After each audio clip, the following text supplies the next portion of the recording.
Has this ever happened to you?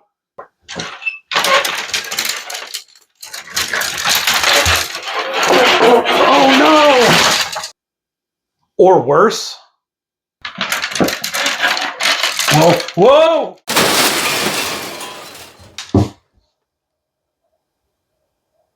Well, come and join me while I go ahead and fix this cluster of fishing rods that I have.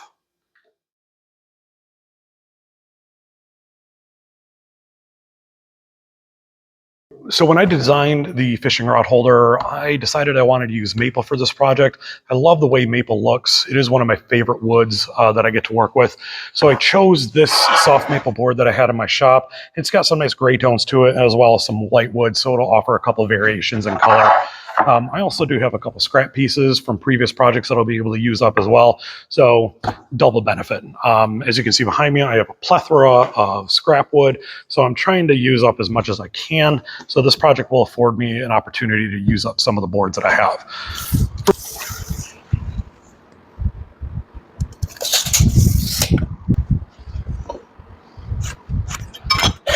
I first cut the soft maple to rough length at 58 inches.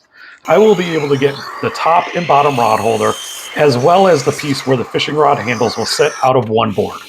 After the long pieces were cut, I moved on to cutting the remaining base pieces, which were scraps from previous projects. These pieces were cut to about 8 inches long. Moving over to the table saw, I cut the boards to width. The larger board was cut into two pieces, one at 2¼ inches wide and the other at 4½ inches wide. The wider pieces will be cut in half after a later step. The two shorter base pieces were cut to 3½ inches wide.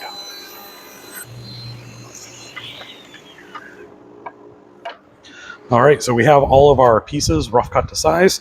We have our two uprights, and then I have an extra piece that I'm going to run through the whole process because I feel like there's probably going to need to be some support on the top bracket for the fishing rod holder. And I don't want to have to redo everything while I'm there. So the next step we're going to do is get the joiner set up and take all these and get them run through the joiner.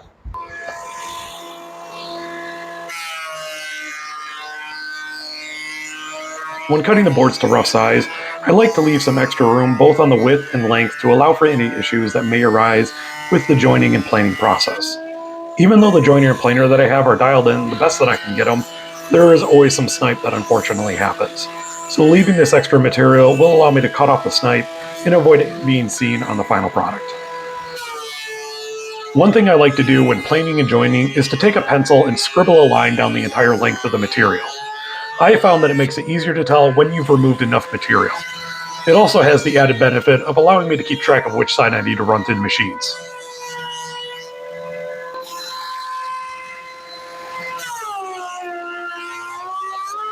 All right, so we have all of the boards jointed and planed. Everything looks nice and straight.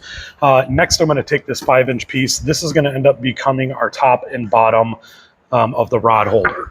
What I'm going to do is I'm going to lay out the marks that we need for the holes, and then we're going to take a 2-inch Forstner bit over at the drill press and cut these out.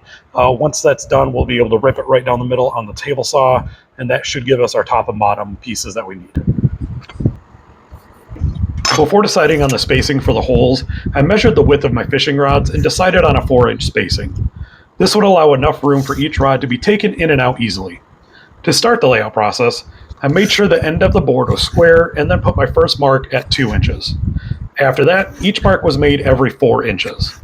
The final mark will be the finished length of the material and should be 2 inches after the final hole at 56 inches. I then took a combination square, set at 2¼ inches, and marked the center of each line. This is where the holes will be drilled with a Forstner bit.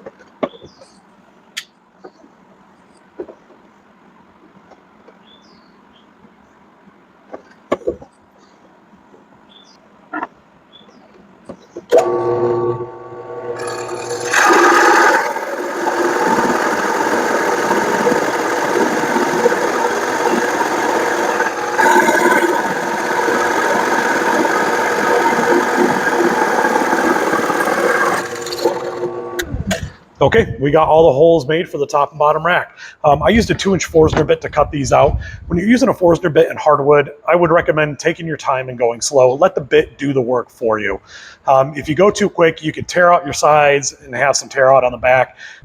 And you want to try and make as little work for yourself as possible. I'm going to go ahead and take these pieces over to the chop saw and cut them to final size.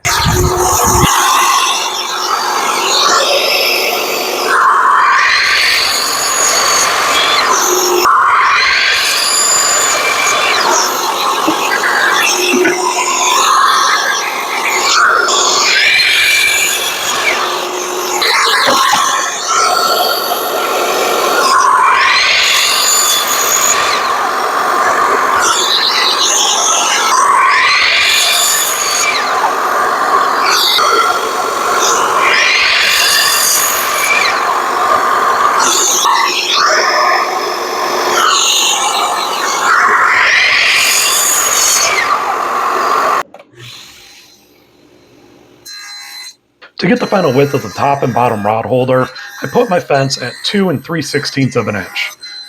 This will take into account the kerf of the table saw blade and allow each piece to be the same width.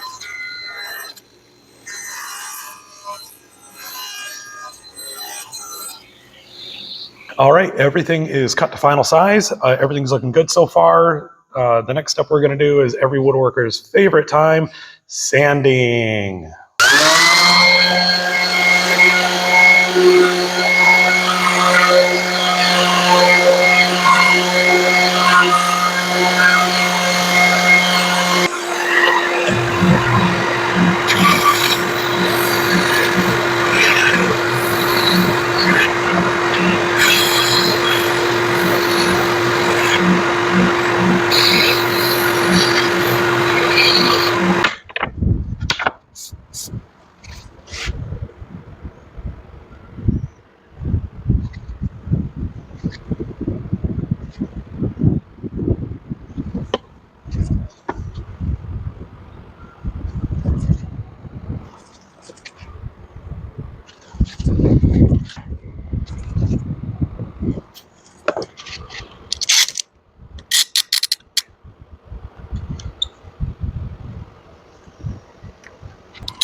All right, so that was the assembly of the two pieces for the fishing rack. This I'm going to have to let sit and dry just because we didn't want to have those exposed screws on the ends. So those are just brad nails. So we're going to have to let that sit in clamps and dry. Once that's done, we should be able to take our next step and clean up any glue squeeze out that we have and then start working on our finish.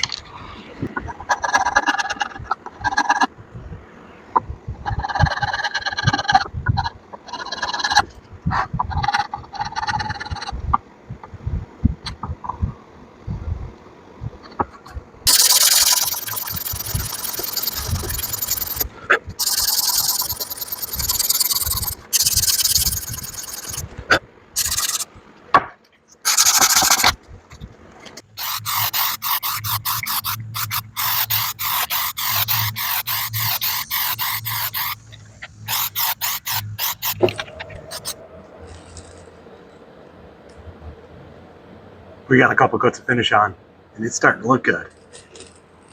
So with the 2 coats of finish on there right now, I need to take 220 grit sandpaper to sand these down a little bit, and then we should be able to get the final coat of finish on.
All right, now that looks a ton better.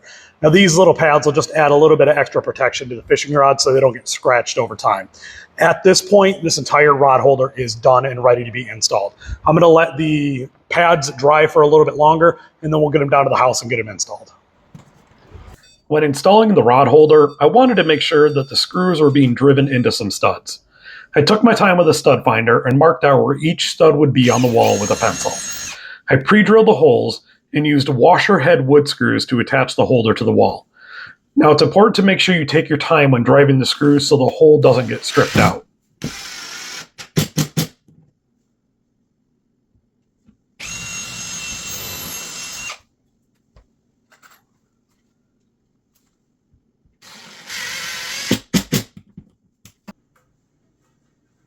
After the base was attached, I used my laser level to make sure that the top and bottom pieces were lined up and to also make sure that the top piece was level.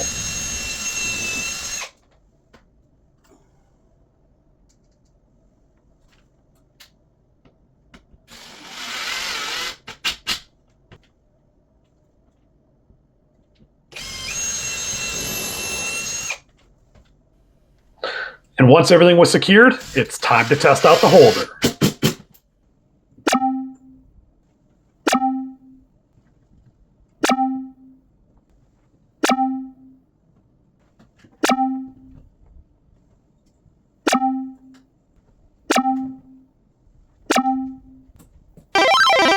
All right, everything's attached to the wall. All the rods are put away, and it looks fantastic. I'm going to call this one a win. I am extremely happy with the way this product turned out. I think it's going to add a nice little pop in this room. We have more than enough room to expand in the future if we need to, and I love the way everything turned out. All right, guys, I wanted to thank you for watching. If you could please like, comment, and share this video, that would be fantastic. And make sure you subscribe to my channel so you can catch more videos like this in the future. We'll see you guys next time.